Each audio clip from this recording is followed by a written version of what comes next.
Let's go through this. All right, let's do part 2.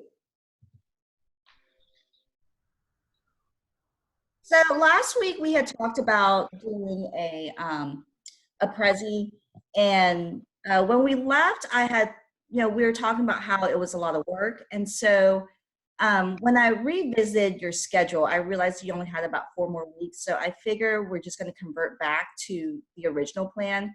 The reason why I'd wanted to do the Prezi is because I didn't want you to feel like you were reading Glass Castle and then not really applying it in a way. But the web blog kind of covers it as well. Um, so we'll just go back to the project 2. And so the original concept of your project 2 was that you're supposed to do a weblog, and then after that you convert it, right? Because it's a rhetorical analysis type of thing, not rhetorical, but like a composition class. So you were going to switch out the genre of it. So it starts as a weblog, and your project 3, you change it into a Prezi. So it's like you're just transferring everything over. So I figured that was easier for you. And then we still have our 3 projects. So your project 2 is a blog. And so what you have to do is you have to set up a blog with WordPress. Last year when we started doing this, there were other kids, they like to do, I can't remember the other blog that they like to use because it had like, it enabled them to have like more pictures and more ability to like be more themselves and stuff like that. When I was doing the research, I noticed that the only blog platform that allows you to maintain the ownership of your information was WordPress. So what that means is like in the other blog platforms, those platforms have the right to take your content and then share it with other people. I mean, it's already public anyway, but they have the ability to do that. They have the ability to just like cut you off because it's their right. And so that's why we're staying with WordPress. I'm not sure if you guys have used WordPress before. There's 2 types of WordPresses. One is the free version, and then the other one you pay like $10 a month or like $60 or something like that. That's professional people. And so just use the link on there, or just like type in WordPress and then just stay within the free content of it, because that gives you enough of what you're going to do. So the web blog here is supposed to be like your major research project. And so what you're doing is you are choosing a critical theory. So we've done a lot. We've done like Foucault, we've done like Freire with the concept of like the form of education and how education is the, what's it called? What's ISA? I can't even think right now, but it's the state apparatus, right? So what you need to notice is that when we're doing critical theory, they all have the same concern. Their concern is that they're wondering what is going on with our society when we are so educated and we have this ability of to connect with all this information. If we have this ability, then why is society still so messed up, right? Like, why do we still make the same wrong decisions? Or why is there a huge populace of people that creates this type of havoc? And so with Freire, he believes that it's education, right? He's saying like the education is teaching us the wrong thing, is teaching us not to be critical thinkers. You know, you become very passive. And so it teaches you to just kind of take the things that are given to you. And so in that state of mind, that means that if you have a government that, is manipulating things and they just give you policies and laws, then school has taught you to just accept what has been given to you, right? Like you're just looking for that type of like validation, and you feel that you can't do anything because you're just being given that information and you just have to do what you were told. So that's Freire's concept. Foucault goes into many other different facets. The one that we were kind of like leading to was the idea of how, we're not critical thinkers because we are so focused on, the first one we learned was the text, how we have been taught to learn about the text and read the text, that the text is the, we've been taught that the text is the primary, right? It's the authority. And so Foucault's trying to get you to move away from accepting this authority and understanding that you have the ability to have that type of interpretation and you have the authority, right? So he's trying to make you understand that you need to shift the authority from what you've been told is the primary authority to your own authority. And in that sense, once you realize that you have that authority, then you can begin to make more or better decisions and understand what is going on in the world to change what's happening, right? You have Foucault, we also moved into like biopolitics. And so the biopolitics is when he talks about how our fear of, it could be anything. He started with the concept of psychology and how with psychology, when we are being told that we are not normal or that we have, or that we're being told like the standards of normal, right? And so we self-teach ourselves that if we're not this certain way, then we need to self-correct ourselves. And so he's talking about how this form of control in a way, and it's through like social pressure, it's through, you know, other social apparatuses like the government, through the church, through all this stuff, that it causes us to move into this complicit nature of, you know, of just doing what we have been told to do. The thing is that we just don't realize that we are being told to change or to be somebody else, right? So, and it's really interesting because you have this concept of how everybody else, you have this idea of how there's sometimes when you're told that, you know, you don't have to be the same, like everybody is different. And, but the thing is that when you have like one or two people who tell you that, but then everything else seems to be the same, like the beauty myth, right? You're told, you know, every size is beautiful. But then you get like the videos, you get the music videos, you get movies, you get magazines, you get advertisements that all these people seem to look the same, that you start thinking subconsciously that this is the certain beauty myth that you're supposed to have. So even when people try to tell you that you're beautiful however you are, there's all these other voices that you don't even realize are voices that tell you differently. And so because that's the popular voice, you subconsciously believe that, which is why a lot of times people have these issues with their bodies and their physique and stuff like that. So the biopolitics that Foucault talks about is how there has been the shift of where first it was like psychology, the other one was like, you know, sin when you're doing church. And now we moved into, you know, there's like the terrorism, and now we move into this society of this thought of being healthy, right?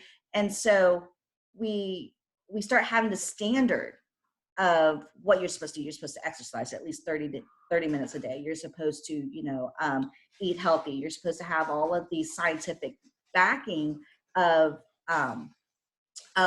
how you're supposed to live.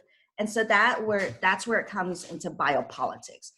So we start having these things like, you know, WHO, the World Health Organization, that tells you how you're supposed to live, right? And we kind of like agree to that. You have CDC that kind of tells you about like the type of vaccinations you're supposed to have, how much a kid is supposed to exercise, you know, the milestones that each baby is supposed to have in order for them to be normal, right? A normal kid, you know, starts crawling at 9 months. A normal kid starts walking like in the year. And so a lot of times people start freaking out when they have kids because their kid isn't doing what this par is. And so that fear kind of makes you start really focusing away from what is truly important, right? Like you know, every kid develops differently. You know, every kid, you know, learns differently, but yet if they don't fit that standardized testing, right, that standardized score or that milestone, then you immediately think that there's something wrong, right? Maybe you're a bad parent. And so you start doing all this research, you start buying things, right? There's this consumption aspect of it, because remember that Foucault is a Marxist type of theory. And so it inherently teaches you that you're supposed to consume. How do you solve a problem? Oh, I go buy something. I go buy books to read. I find a better doctor. I have all these other options in order to be normal and to be standard.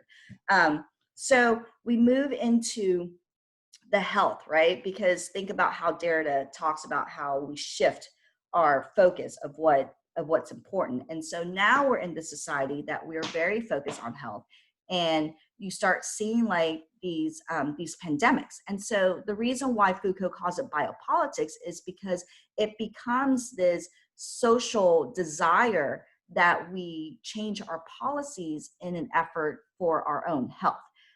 So before, when you had like royalty and the kings and all that kind of stuff, it wasn't about the health of the nation, it was the health of the individual. And now, because we've become more global, it becomes the health of the nation, right? Like, how healthy is our nation? We compare that with our economy. Our nation is as healthy as how much or how well our economy is doing. Our nation is only as good as how healthy our people are. And so you start seeing, especially with COVID-19, that these policies are beginning to change, right? And even the policies that aren't being addressed to that's not being addressed in media, there are a lot of changes that are occurring in the back that's not being addressed, right, in the news media, that you don't know is being changed. Whether it's the Supreme Court decisions, decisions by local ordinances, all this kind of stuff, for the sole purpose of COVID-19. And so that's where the biopolitics comes in. And so it's not that it's wrong, it's the fact that it's another way for us to give up a lot of our rights, a lot of our privacies, that kind of stuff, in order for the health of the nation, right? You're looking to help a larger population than just yourself. So anyway, so when you look into this weblog, you need to start choosing what kind of critical theory you want to use in order to analyze your lives, basically. And what you'll see is, with critical theory, it moves into your lives. It can be used for your literary analysis whenever you're doing like The Glass Castle. You can see in the movies, music videos, which is where all these other different blogs are coming from, because I'm trying to show you how there is the major application of things, right? That it's very encompassing of things that you have. So first thing you need to do is you need to create your own blog. So the first blog is really easy. The first blog is basically your own rantings. So think about the web blog as your journal of a lot of your thoughts, of where you're going to, how it's hard for you to understand something. Because as you work it out, as you write it out, you start seeing maybe like the gaps in your thinking. You also start, the more you talk about it, the more you start understanding it. As you write it out, if something doesn't make sense, then you have the ability to do the type of research so that you can enhance and also supplement what you don't know. And so first weblog, it's introduction of yourself. Why are you choosing this critical theory?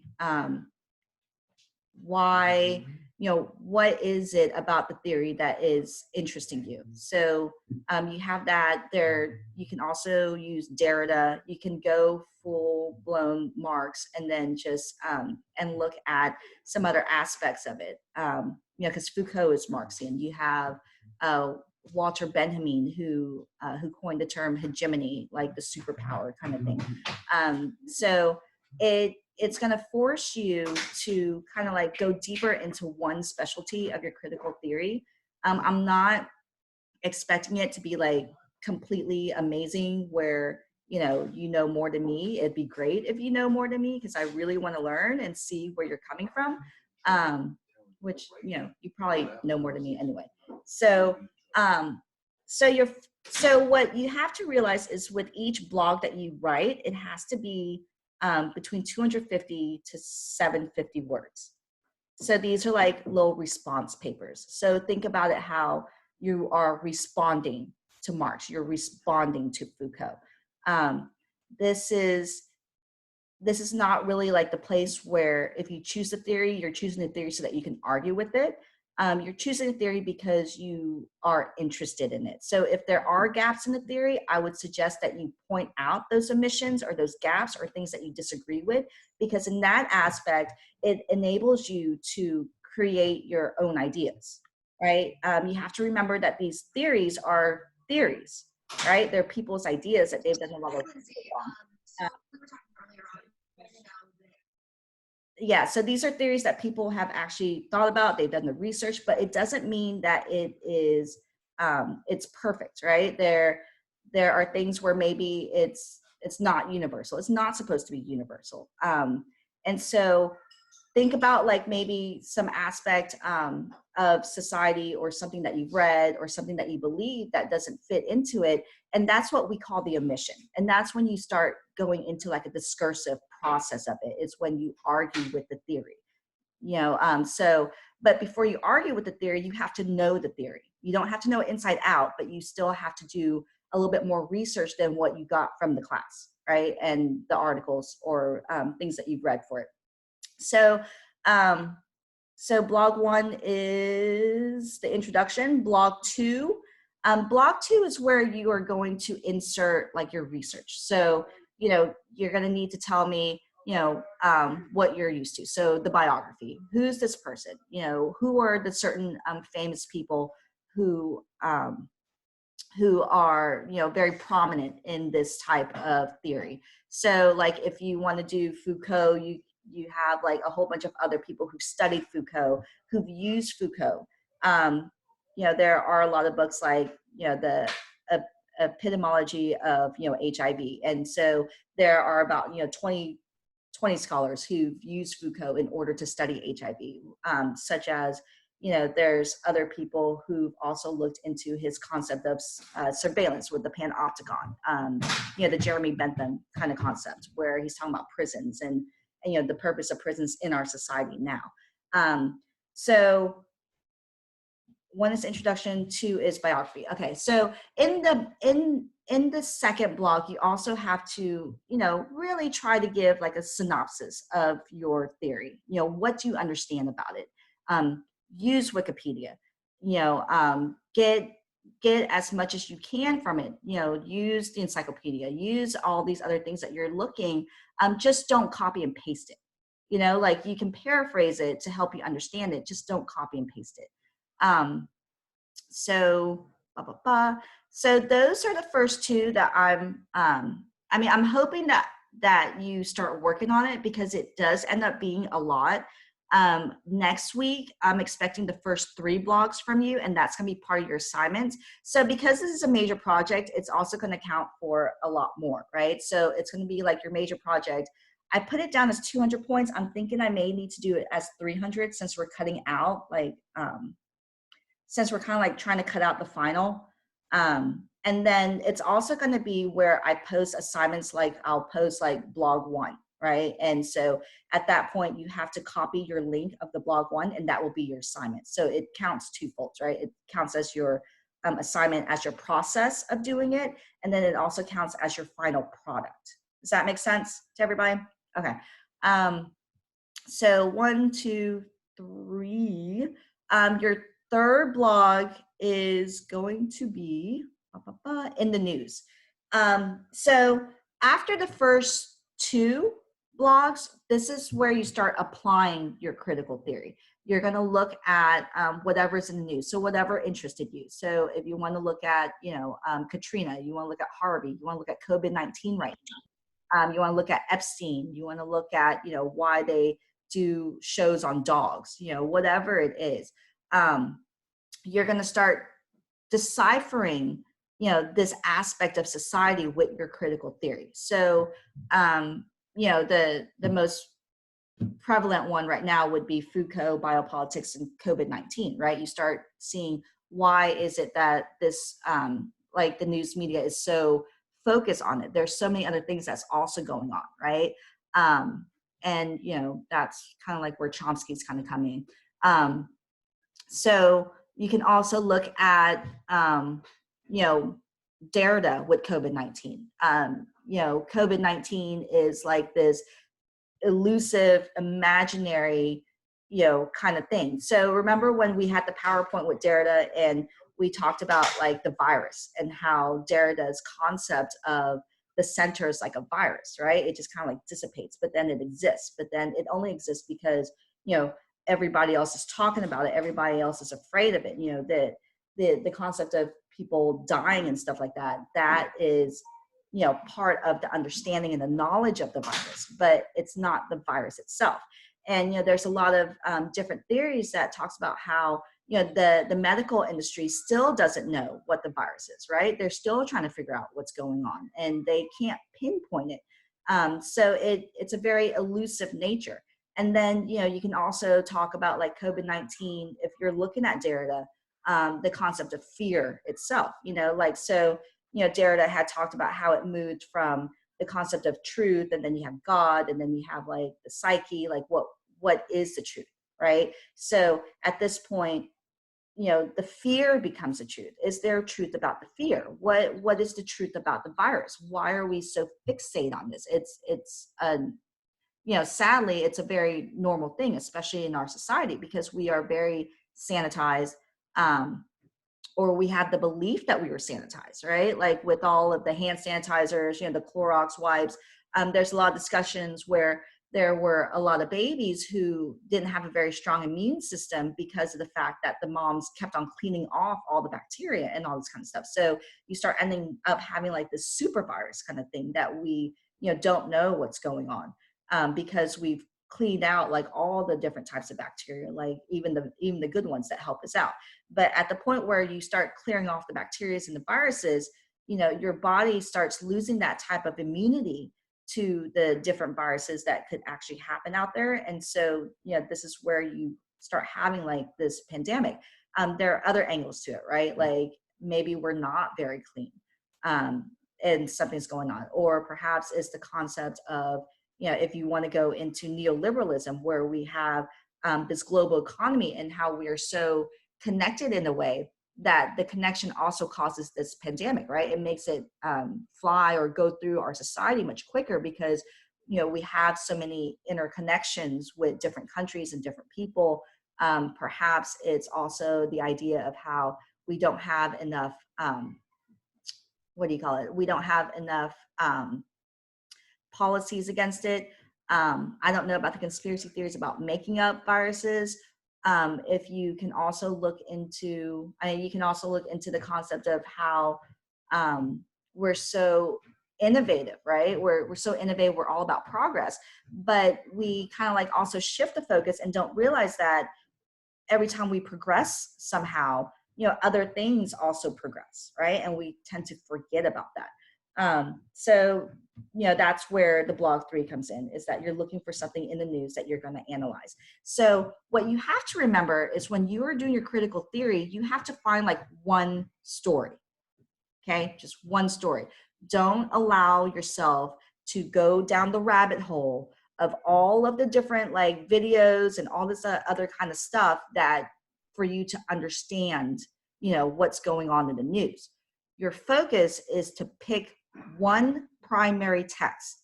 So whether it is one newscast, right? That newscast is what you are going to analyze. Does that make sense? Because if you look at trying to get like, if you try to get like a newscast from CNN and then MSNBC and then CNN and then Washington Post and New York Times, like you're doing that type of research, you're going to end up having so much information that it's going to be overwhelming.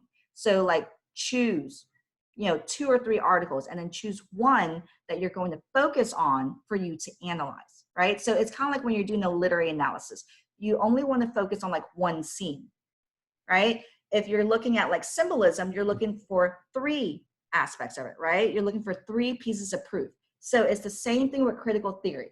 You want to limit it at the most to 3 things that you're going to analyze with your critical theory. Yes? Okay. So your block 4 is where you kind of enter into the glass castle. This tends to be a little bit harder for a lot of students because most students, we're so used to having like this direct link, right? So like if you're looking at Derrida And so you've read the whole novel. You're looking for something that says center, or you're looking for something that says destruction or deconstruction. And that is not going to exist at all in the book, right? And so you have to be a little bit more abstract with the ideas. So, one of the things about the Glass Castle is, let me think about Derrida, center. You can link it to how the dad is constantly, he shifts the blame, right? Like, it's not his alcoholism. It's about, like, where they live and how the people don't understand who they are, right? So then, like, that's why they always leave in the middle of the night. Like, that could be an aspect of how the group constantly just jumps from one reason to another, or from one home to another. So perhaps what you see is that with every place that they move into, it ends up being the same, which is what Derrida is trying to suggest, right? Is that when you are seeking the truth, people seek it in different forms, but in essence, it's the same truth, and that same truth doesn't exist, right? Because that truth only exists because we look for it. And so it's the same thing in the Glass Castle, where they are constantly moving from house to house. Sometimes they return to a different place. And so that shifting the center, right? It's the centering, because they talk about who's to blame. They talk about how the authorities are, chasing after them, or or the bill collectors, or the aliens, or whoever it is. But in the same instance, the center is the truth. What is the truth that the dad is really trying to get away from, right? That he pulls the family with. And so that truth really doesn't exist. It's a combination of a whole bunch of different processes and a whole bunch of different problems that they are not willing to admit, like, that exists. And so they're always running away. So in that same instance, you're thinking about how, it could just be said really easily that they're just running away from their problems, right? Easy, done, put a period on it. I'm done with that. But with critical theory, you also look at how it's like the psyche, or the societal influence that teaches you that you need to constantly move away, that you're constantly looking for the end goal. Whenever this is over, you can have it back. Reason why. Can you get my door back? What was that? Yeah, so you're constantly looking for the reason why they do that, right? Like what is it about that? So that's a Derridian aspect of it. You can also look at it, which a very easy format would be Marxism, right? Where they're constantly running away to evade, like, their bills, their collections, the mortgage, or the rent, or whatever it is.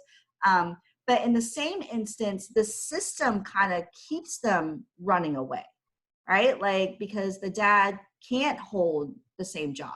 But what's really interesting is that you also see how the dad can recreate himself every time he goes into a new town. He can, lie about, his credentials, and he gets this job. So what is it about the family that causes them to, that causes them to always be in debt, or to cause them to have to leave, right? And so you also see, like, a lot of the briefings of how, they run away from the hospital because they can't pay. So, what's being omitted is the discussion of why is it that they can't pay? What is it about the system that obstructs that form of class, right? Like that lower economic class where they can't pay. So that's a part of the Marxism, right? It's the class kind of like dysfunction that occurs with it, right? So your fifth blog is where you choose your interests or your hobbies, and you start looking into the critical analysis of that. So, for instance, if you are into, what would be a good hobby?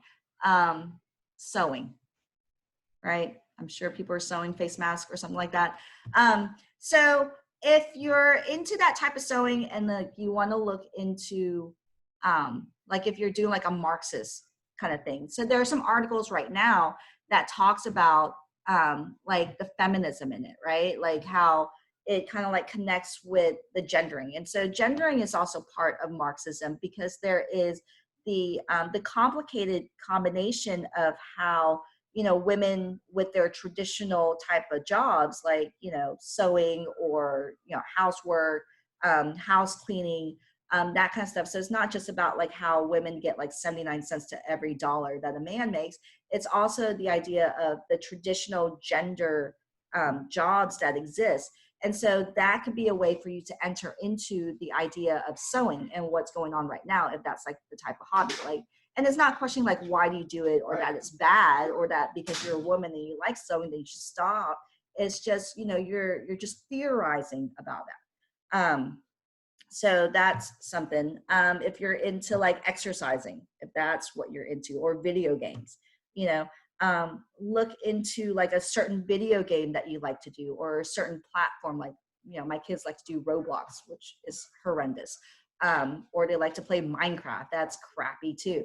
My kids are looking at me right now. And so there, you know, you can enter it into like the concept of Foucault with like surveillance, and how, you know, there is a tracking on it. You can look at it with, you know, feminism, where you're looking to see why, you know, the traditional aspects of the characters, or even like how, what else can you do? You can also do, you know, the classic Marxism. You can do like Saussure, like Derrida with linguistics, where you're talking about like the different types of words, or how maybe the absence of words, right? Like Minecraft doesn't have any words. Why is that? Like what does that mean? How can we theorize that and see the effects of what happens? And so, you know, you can BS it, and like I can BS Minecraft right now with the absence of language, is that, you know, you're happy just kind of like being passive and playing it, and then it also teaches you not to talk, right? Like in Minecraft, I know Logan's like killing off animals and he thinks it's funny. There's like the explosion, and so it's about like the effects of it, right? The effects of the sound of the explosion of the lamb or whatever it is.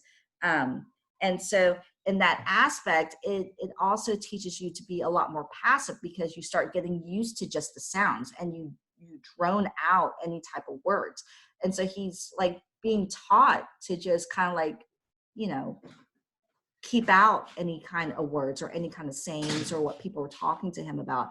And the only way that he can be interested is if there's like explosions or people getting killed, or, you know, animals crying out or banned whenever you shoot them. So it's like it's the major effects that occurs that would get his attention.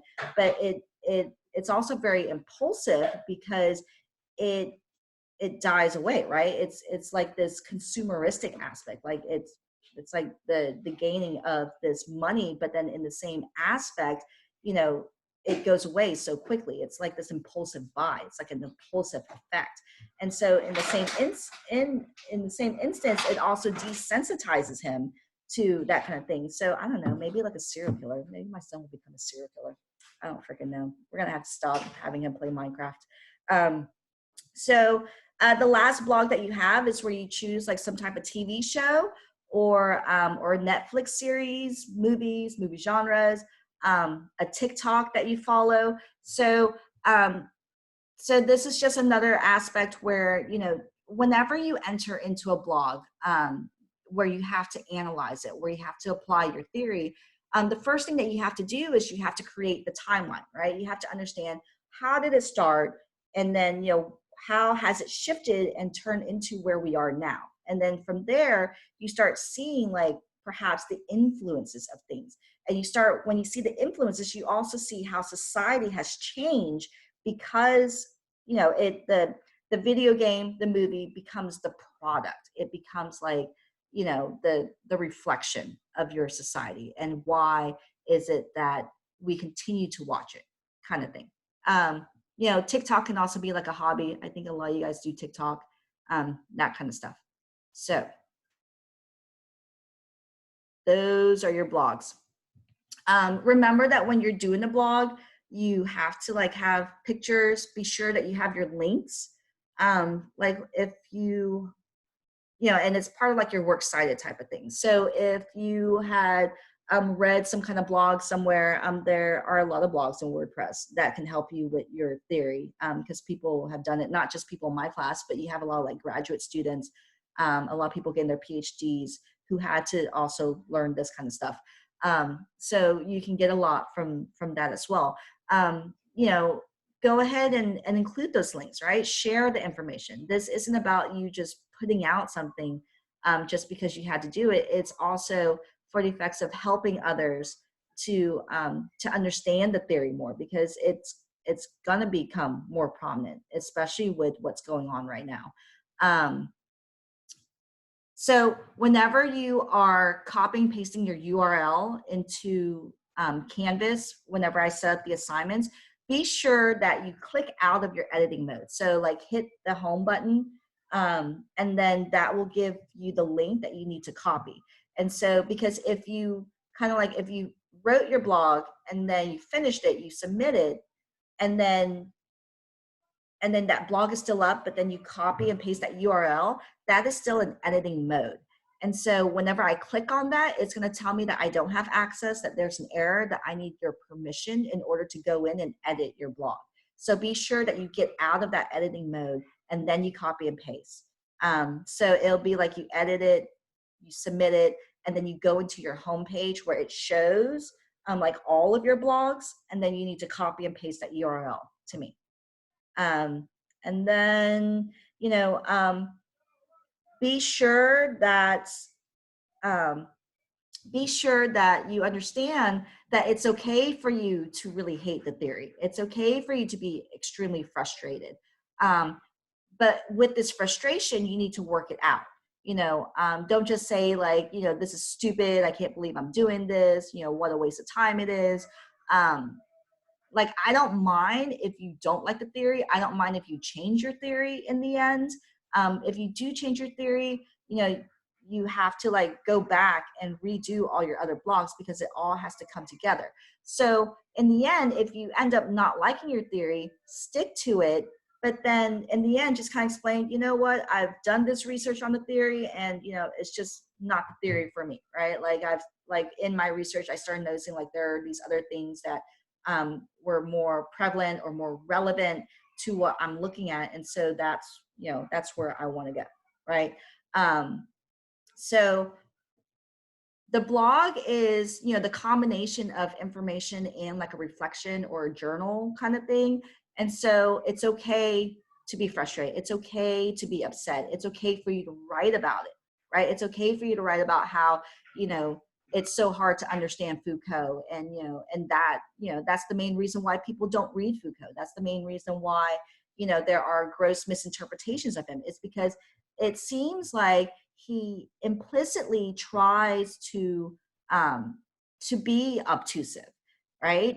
And that's a really big problem with academics, is that you have all these people who are incredibly smart. They've done all the research, they can do all the application, but then in the end, they have like this very elitist mentality that they don't want other people to know, right? Like, you have to earn your ability to be able to talk to them or to understand what they're saying. And so as much as the academics are very woeful of what's going on in society and how they think people are so stupid to even allow like so many things to occur, like they can't see it, it's also part of their own, culpability. It's the fact that whenever you go into college and these professors are trying to talk to you about it, they really don't go down to your level. Like, they don't try to find applications for it. They don't try to reword it in a way for you to understand it. And so in the end, you either like dismiss it, or two, you never understand it for things to really change, for you to go out once you're done with college and really understand what's going on that occurs, that keeps this type of racism, or keeps this type of classism. And even though you can indicate that it exists, there is no solution, because the solutions are already given in college, but they try to keep it away from you, because it's either you have to be a professor, like you have to really do the research in order to understand it more. But then the problem is that when you become a professor or you stay in the academics, you really don't have that type of power or the ability to change, right? You can teach people to change, But then when the professors don't do it because they want you to, use the vernacular and like the esoteric language that's so abstract, it becomes a really big problem, right? So it's okay for you to show this frustration, right? Any questions on this blog? I have one. Okay. When do you want the first 3 done by next week? The end of next Yeah. week. Just at the end of the week. Okay. Yeah. Miss Stewart, there's a few questions in the chat from me and Rebecca. I don't have the chat up. Hang on. Sorry. Oh, because I'm sharing. Hang on. Hang on. You want to read out the chat? Okay. Yeah, I can do that if you want. Okay, so theory limit us to one theorist. No, it doesn't limit you to one theory. Just doing one theory tends to be easier, but what you're going to start seeing is that a lot of them, like, they coincide together, right? Like you have the feminist Marxists, but then even when you do like the feminist Marxists, you also see other aspects of it. So you can use Kristeva and another person. Who's the other person, Alexis? I haven't really looked into it, but I know I want to branch out because I know that like Kristeva only focuses on one aspect of it. Because I used her last semester, Right.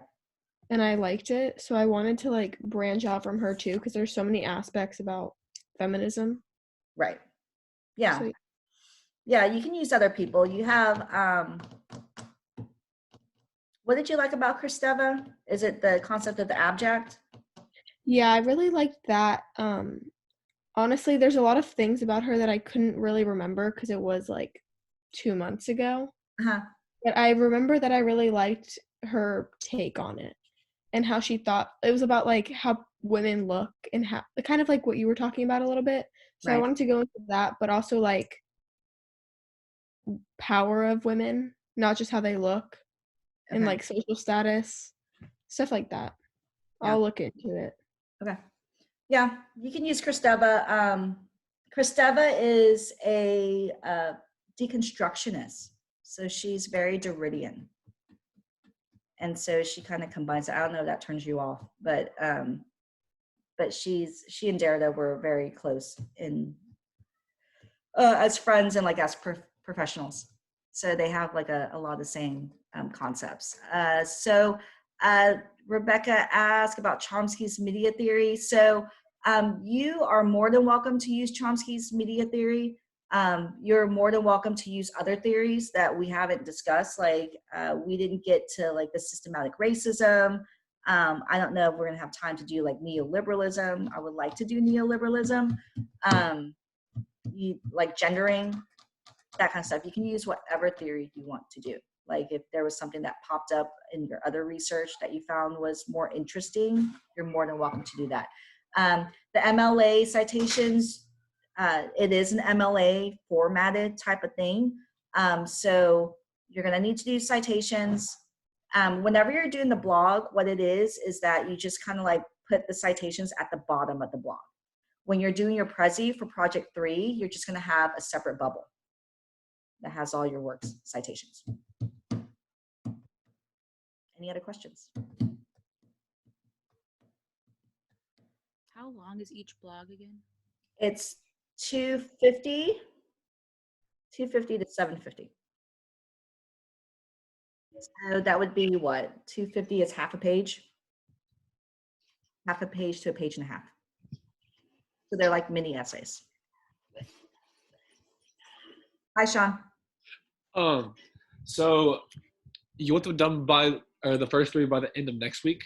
Yes. Okay, yeah, all right, got it. Yeah, because we only have 4 weeks left. And so the idea is, the idea is for you to finish it within 3 weeks, right? Is that right? 3 weeks? I'm always off on my calendar. I wish I had my phone. Yeah, because this class is over like 5/10 is your last week. That's supposed to be finals week. And so I'm hoping in that week, that's when you have your prezzies. So you'll be working on your prezzies on that time. And hopefully it'll be really easy for you to just transfer everything over and then you're done.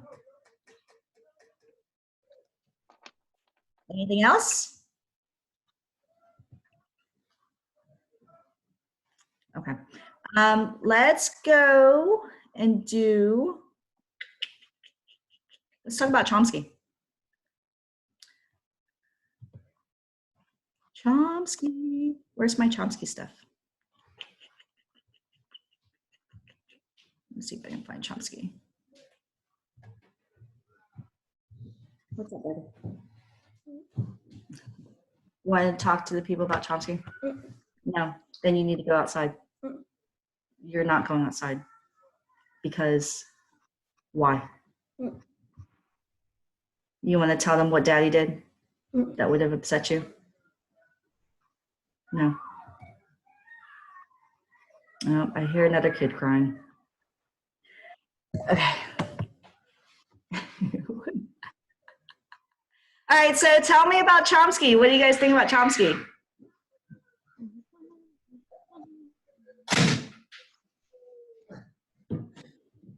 He's okay. He's okay. Hey, mommy's working. Yeah, I am working. Come on. I can't seem to pull up Chomsky. Yeah. Come on, Roy. You go for a bike ride.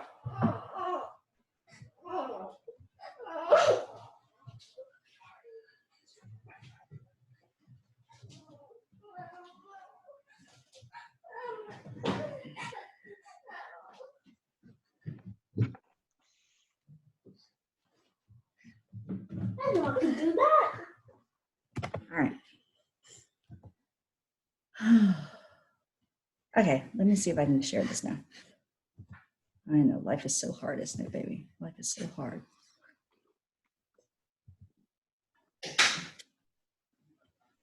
Okay. All right. Let's see how we can do this. All right, so let's go over Chomsky and Herman. So Chomsky is former professor at MIT, and he was actually a linguist. So he created this theory called the universal language or the universal code, and he was trying to figure out really the universality of human language. And he had noticed how, like, when we were younger as babies, we tend to have like the same type of development. So that's kind of like where he started out. But as a political activist and as a journalist and reporter, he became much more prominent during the Vietnam War because he started seeing the idea of media, how it was grossly misreporting a lot of things. And then he started seeing the effects of it, right? Like what happens when you get like this type of misinformation. So as much as, you know, remember how we talked about critical theory and, you know, its goal of it. So Chomsky has the theory that, you know, that we are being manipulated through media, right? And specifically through like the news media. So what he started seeing was that, you know, our beliefs of what the media is supposed to do, right? The media is supposed to, or the news media is supposed to like give you the truth, right? They're supposed to do the research for you. They're supposed to point out any kind of deficiencies in government, because before the modern period, the media was the way that people would be able to understand what's going in the background of government. And then it starts like the rebellion, it starts the riots, it keeps what's going on. And so what he started seeing is that as media got, or as our population became bigger, the role of the media also changed, right? So he started seeing how media became like an ideological state apparatus, because, you know, it started really reporting more on politics and on government. So there are a lot of things that he saw. He saw that, you know, the government started being able to manipulate the usage of media because they made it so convenient, right? They made it convenient where, you know, they would give like the schedule of when the press conferences were going to be. They gave you the information of, you know, where the president or some kind of like government official was going to be. They give you the schedule of when different bills are going to be voted on. And so it becomes like the aspect of how, I'm sorry? I want to talk to all of you. You're going to stay in this college class? Yes? Okay. Okay. Yeah. So what happens is that, let me get my thought back. Yeah. So what happens is that the media starts focusing on mainly what the government wants you to see. They want you to know what's going on. It becomes like this form of convenience, right? And so this is like a really old theory. It started out, I believe, like back in 1988. So a lot of things have changed, but it's only changed in how much more, or really it changes more in the aspect of it shifts of who owns the information now, right? Like who owns that type of stories that are being put out to the public. So one of the things about Chomsky is that he is definitely like a liberal. And so he definitely questions, you know, if we are truly in a democracy or not. So what he started seeing was that he started comparing, contrasting the difference between our democracy and like the governments of like Russia or China, where we've always been told like it's a state-run media, right? Like all the information, like the Beijing Review, like that kind of stuff, that was like a government-run type of information, and so you could never trust that form of information wherever it comes from, if it comes from Russia or China. And in that same aspect, you know, you start seeing like the aspect of the other, right? This is kind of like where you kind of bring in like post-colonialism, where we understand our identity by comparing it and seeing what we are like and what we're not like. And so China and Russia becomes like the post-colonial other, or the Oriental other, whichever one you want to go into. And so it also becomes this, the pairing, right? The binary couplings, where you have China, which is a communistic state, or Russia that's a communistic state, versus democracy, which is the United States. And so when we see that their media is controlled by the government, it convinces us, it tricks us that our media is a free press, right? Like it's the rhetoric. Because it states that it's free press, we firmly believe that it's free press, or we subtly believe, subconsciously believe that it's free press, because we have been taught that the journalists have their own freedom to explore and investigate whatever it is that they feel compelled would serve our society, right?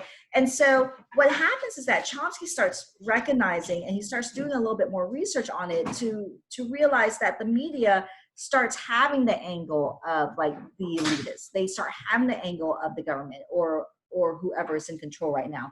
If you flash forward to our society now, the elitist is the business corporations. And so it goes into a lot of the concepts of how, you know, the business corporations, what they do is, like Amazon, is that they start buying the media outlets. They become the conglomerates of it. And so even though you have like this free press, you start recognizing that, or really we can go into neoliberalism, where when you have all these options, you have this belief and this illusion that you have these options of different newscasts or different media stations to watch, or, you know, media stations to listen to.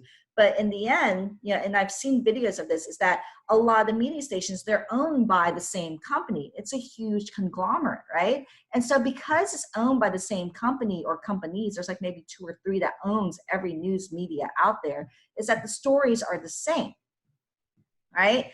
It's just that, you know, you think that you're getting a different story, you think that you're getting like a different side of the story, but the main message of it is very similar. They have like the same function of it, which is to give you the story that, one, they want you to hear, 2, that they think that you want to hear. right? There is this loop that's going around where they are trying to get like the ratings because they need the ratings in order to get like their advertisers and stuff like that.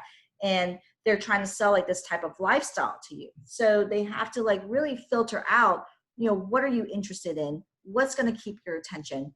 And then it ends up being this loop of the same type of stories. And so you also see like the logarithms, right? The logarithms of your phones, like that kind of stuff, because I'm watching Rachel right now. So you get to see like the different types of advertisements that comes into like, your phones, your news, your Twitter, like the type of stories that you're going to get, the type of advertisements that you kind of get, because they're trying to give you that type of lifestyle, because they're trying to get you, right? Because your information is what they sell to the other companies.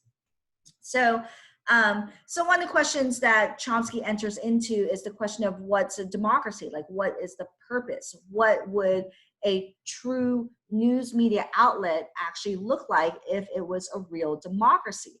And so, we enter into this idea of how, we believe that the newscast is supposed to objectively report things to the citizens so that, we are informed, so that we make the right political choices.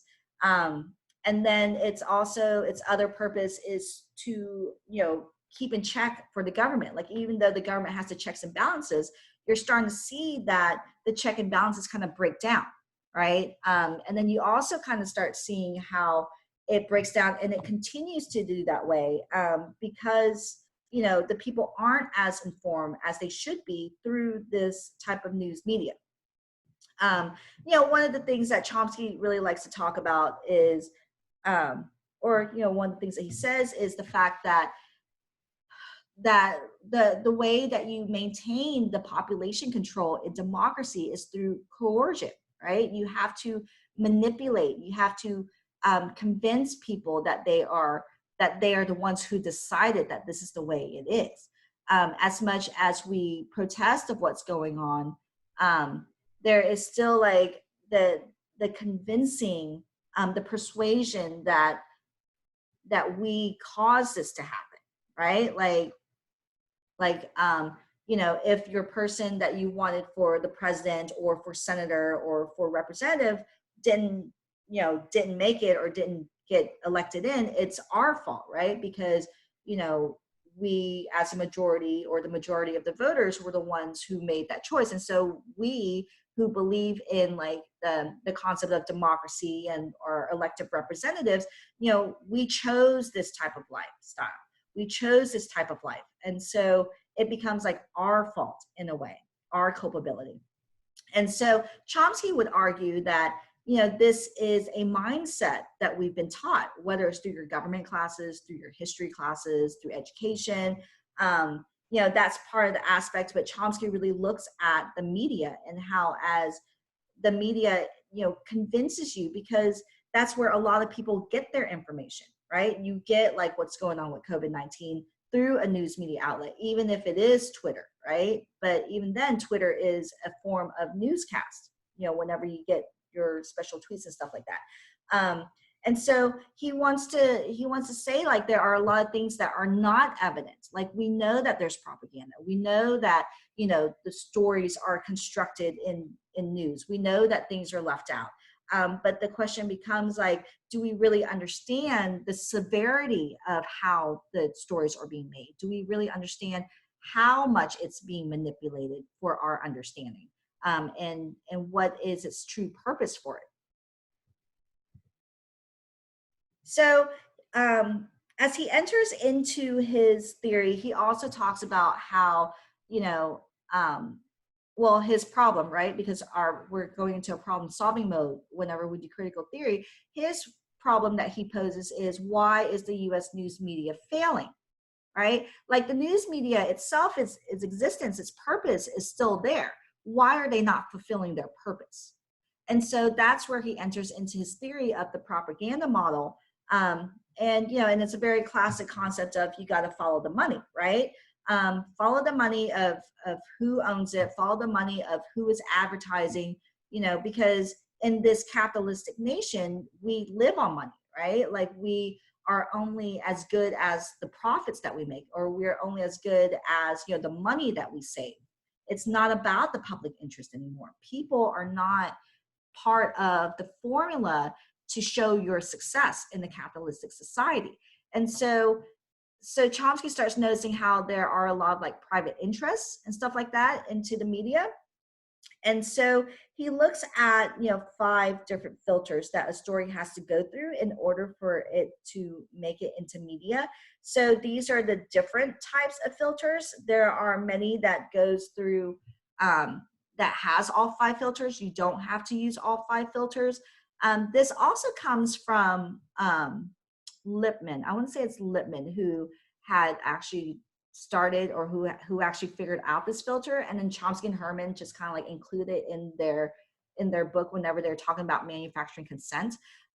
So the 5 filters that you see here, the first one is the financial ownership. So whenever you have like a certain raw news, and you can see how like the Epstein story kind of changed as it was growing and developing. You can also see like, COVID-19, how there are certain types of interests, certain types of stories that are constantly being restated or reinstated, the different type of perspective or manipulation of numbers that's occurring. So the first thing that you need to see is like the concept of the financial ownership, like who actually owns these companies. The article that I sent out to you that had like, revisiting, no, maybe it's a different one, but there was another video that I was watching as I was reviewing Chomsky, and it talks about how it's really interesting that you have like the, what do you call them? Like the computer, what do you call this? Like they're not conglomerates, like the major computer companies like Microsoft or Google or Amazon, right? Like they're becoming a lot more virtual, like those type of companies, or Tesla. Like they're the ones who actually own the media stations, right? GE owns it. GE owns what? ABC, CBS, something like that.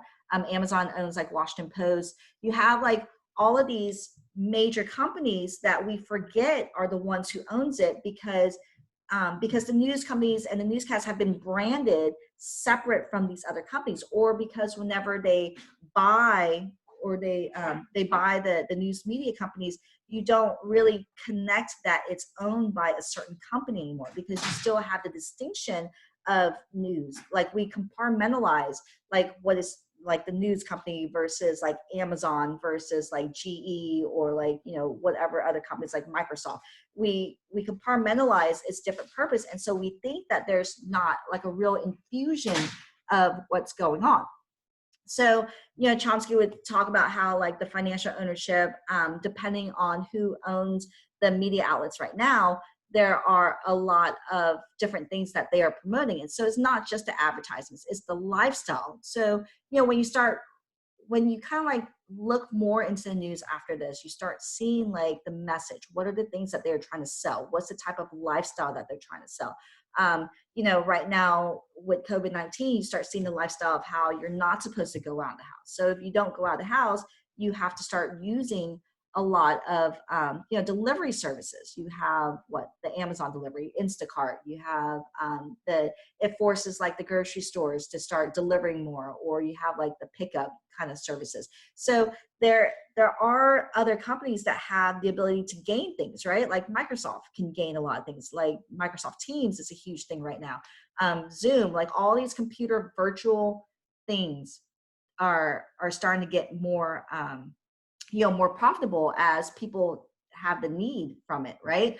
The other one is after you consider like who owns the company, then you start thinking about the advertisements. But think about how the advertisers are the ones who have the same type of lifestyle that the person who owns, or the company that owns that media station or the media stations, how they're very similar in their lifestyle. So think about like Fox News, and that's owned by Rupert Murdoch, right? And Rupert Murdoch is a very staunch like Republican supporter, an extremely wealthy billionaire. So his ideals are being filtered into whatever they choose the stories to be in the news media. On top of that, it's also like those type of ideals the whatever those ideals are. Those are also the types of advertisements because they have like their specific target audience, right? So think about how that starts melding into the lifestyle and the narrative that becomes part of that type of newscast.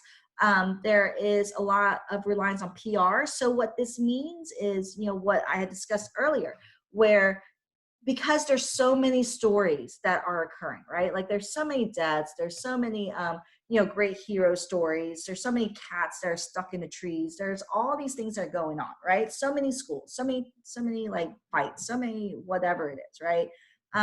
That it's so much for the media cast to kind of filter through.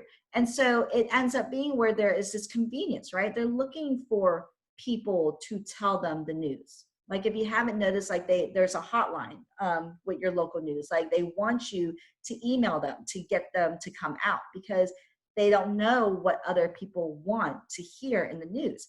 That was a way, because I'm on one of the groups for HISD, for Houston ISD, like one of the secret whatever mom groups. And so what we have is we had like when we were fighting against like Yolanda Jones and all these other like the HISD board and what they were doing with like the teacher salaries and trying to close down the schools. Every time we needed something, we had a mom who worked for, where does she work? She works for Channel 2. And then we have Courtney Zavala, who's also, her son is friends with my daughter. So we have like all these newscast people that we could refer to, right? And so their biggest thing was you got to send all the emails to the hotline. And so we would like flood the hotlines. And so every time there was like an HISD board meeting, the news was there because, we would get like everybody to flood to tell them, hey, this is going on. They're going to vote on this. And so it becomes this convenience for the local news because if so many people are sending them emails, they think this is what people want to see. And in that same instance, you have the ability to get the news out there. And so that's the same thing that the government has done, right? It's that they recognize this, and that's why they give you these schedules. They give the newscasts and the schedule of their press conferences. They give them, and if you notice, like the press conferences are during a very specific time where there's usually not any news, right? And so in that manner, they are able to reach a larger audience of things and to kind of like filter out the narrative that they want you to see. And that they want you to have in the guise of trying to be much more informative, right? So, so there's that. There's the flack. So what the flack is that if there is an independent reporter who goes against, or if there's a story that goes against like the popular notion or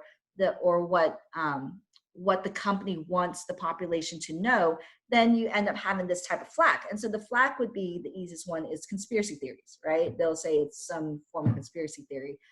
They'll say that the person doesn't have a lot of credentials. They start bringing up like, it's just all the mudslinging, and that's where the flack comes from. And they do that in order for, basically to, for people to disregard it because it is a different voice. And so that definitely becomes a problem because then you end up only having one narrative because, the other story that's probably part of the whole picture anyway gets, dismissed. And then, and then it just kind of dies out. The other thing that they do in news is the concept of anti-communism. So if you notice, like right now, there is a lot of pitting of, China versus the US. And if you notice, like a lot of the rhetoric is that if like when Trump decided like he's going to stop giving money to WHO, and he talks about how WHO is, cahooting, right, canoodling, whatever it is, with China.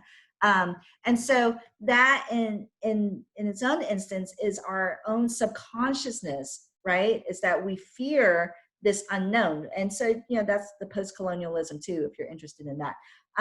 But, we are not China, right? So anything that's connected to China or that's connected to Russia, like anything like that, it's a way for them to bring us all together so that we can dismiss it, right? Or it also shifts our focus on what, you know, the real problem is, which is, you know, COVID-19. Why do I freaking care where it came from, right? All I should really care about is that it's here now. Why do I need to know who, you know, who patient 0 was? It doesn't freaking matter. We know that it's mutated, you know, in so many ways, or perhaps the media's just taught me that. Who freaking knows? Who freaking knows? So much information out there. Yeah. Yep. I'll go ahead and post up this PowerPoint for you. And then we should be good. And I'll open up the rest because this is everything we've already talked about, right? Yeah, so I'll open up the rest of the time to questions on Chomsky, questions on the blog. Since I'm sharing, I don't have the chat up. So just go ahead and unmute and ask away. Or if you want to talk about what's going on with COVID-19, try to start applying your whichever theory that you want, you're more than welcome to. Are we gonna start our like Zoom meetings at 10 instead of 11 now? It was usually at 10. I think like I had moved it to 11 because I think a lot of you are still like asleep at 10, maybe. Okay, because so is it it's Monday through Friday, right? Because No, it's Tuesday and Thursdays. okay, that's what I was confused in the you sent us a message on Canvas and Yeah. I just no. But okay, thank you. Yeah, when I had set up that meeting, we were doing Monday through Friday, and then the class decided they wanted Tuesday, Thursday for the 2 hours. Is Tuesday and Thursday both like lessons and like PowerPoints, or is it just Thursday? Okay, thank you. Yeah, and then we'll go back to like the 11 o'clock. I just knew I had a lot of information for you today. But we'll move back to the 11 o'clock on Thursdays for the lectures. Anybody else? No? We're good? No questions? Chomsky? Oh, I was wondering what it means or when it's talking about reliance on PR for one of the filters. Okay. The reliance on PR is the reliance of the government and the reliance of different companies and like message boards that tells the news people where to go. So that becomes a problem to Chomsky because it means that a lot of times the news people aren't really investigating on their own. They're investigating on like tips that have been given to them. So, so like the government understands that, right? Because it costs less for the news media if they get rid of the investigators, right? Like it's like another position that they can get rid of, like someone who kind of like sits around and tries to figure out what stories they should be doing. So instead of having somebody really searching for it, Chomsky focuses more on the government, where the government uses their PR of posting like the times, the schedules of the briefings, the schedules of when the senators and the congressmen are going to vote on a certain law. You know, where Trump is going to be, like, is he going to be on the naval ship? You know, what's he going to do? Where's Pence? You know, like, you know, those type of like international type of moments. And so what happens is the media stops really having a really big PR department because they just use the government's PR. And so that's why a lot of times you start getting news, and the majority of the news is politics, right? It's about what's going on with Trump. It's about what's going on with Sylvester Turner or, you know, Hidalgo right now, because they give them the schedule of when the briefings are going to happen. And so when the news media is there, then that means they're not investigating other things like, you know, why is our water so shoddy? You know, why are we focused on the briefings and not really investigating on what it's like in the hospitals right now, right? Are our hospitals full? Like, what are those people doing? Why are they not investigating on what's going on with the schools? I mean, the schools kind of just disappeared, right? And then, you know, what else would be news right now that you would be interested in? That's not COVID-19. Or have you been taught like this is the most important thing? Miss Stewart, also I wanted to say, like, is this kind of like a voluntary bias? Because like everything that happens in like the political sphere mostly happens because people like care enough, I guess, to actually go to the places and do these things. So only the people either who don't want to start in something or do want somebody to win, they're gonna participate. Can you clarify that? So like only the, like if Trump supporters don't want Biden to win, then they're gonna make sure they go, right? But if nobody really cares too much, it's not gonna like happen. So it's like, so they're basically volunteering, right? Who's So that's their bias volunteering for what, Mahir? to like support somebody.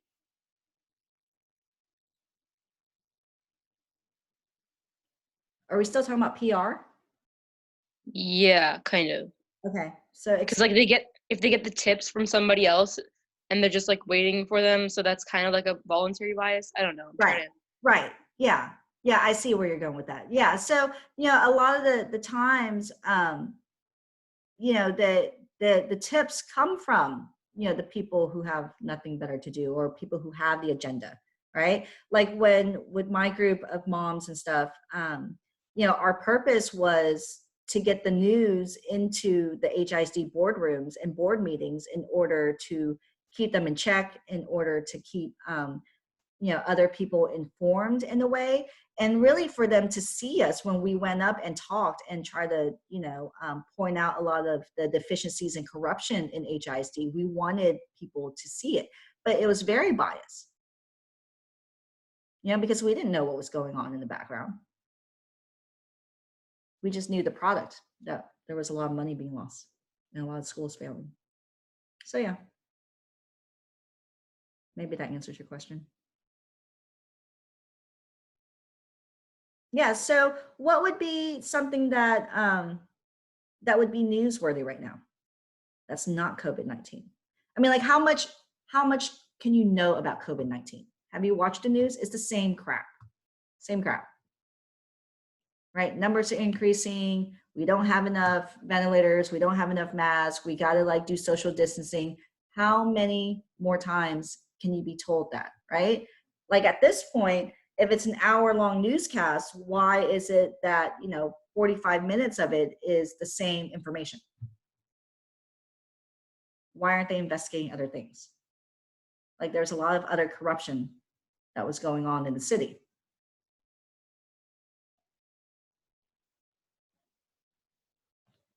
You know, why are we so fixated on it?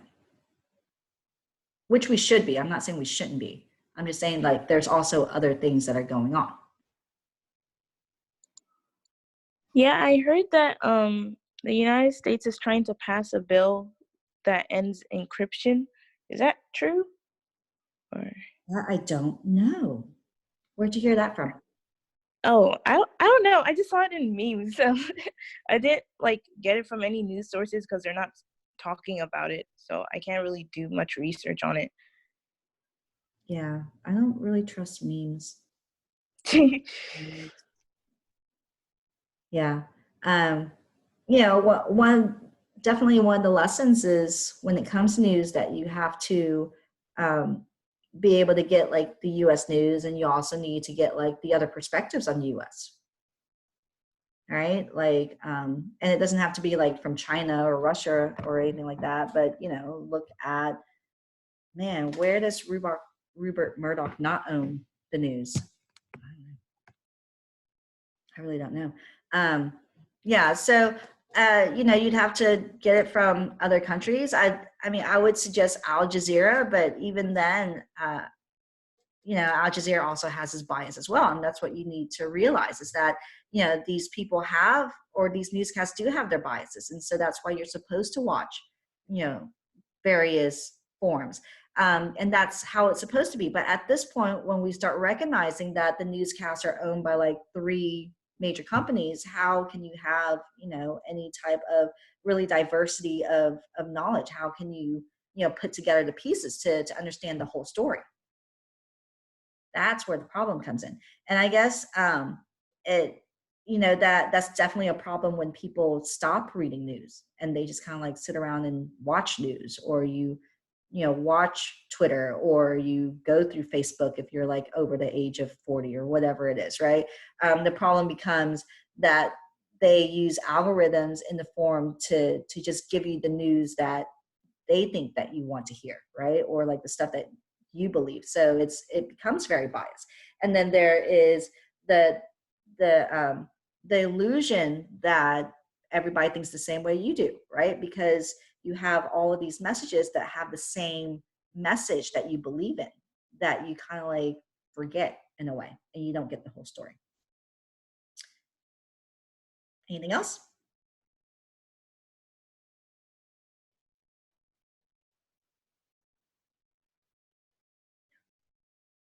Well, I'm done for today.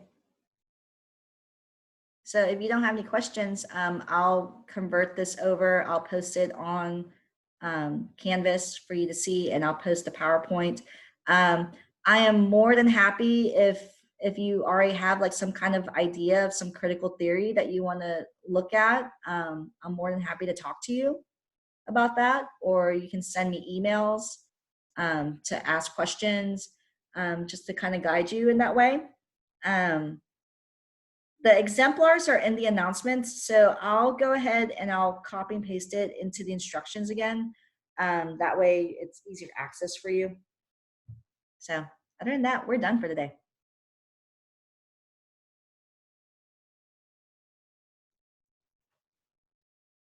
You're more than welcome to leave.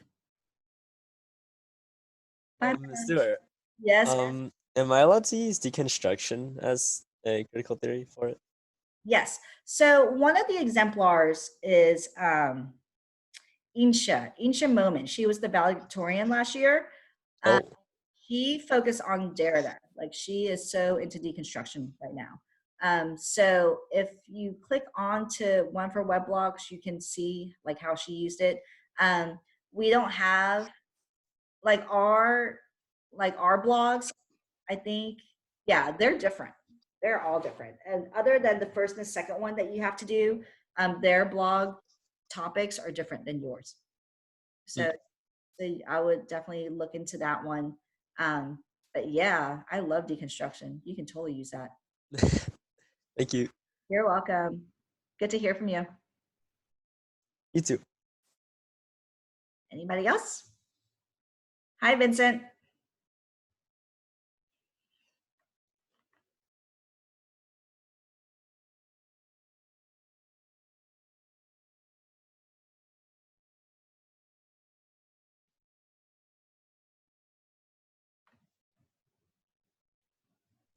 I'm gonna take my leave. See ya. Bye.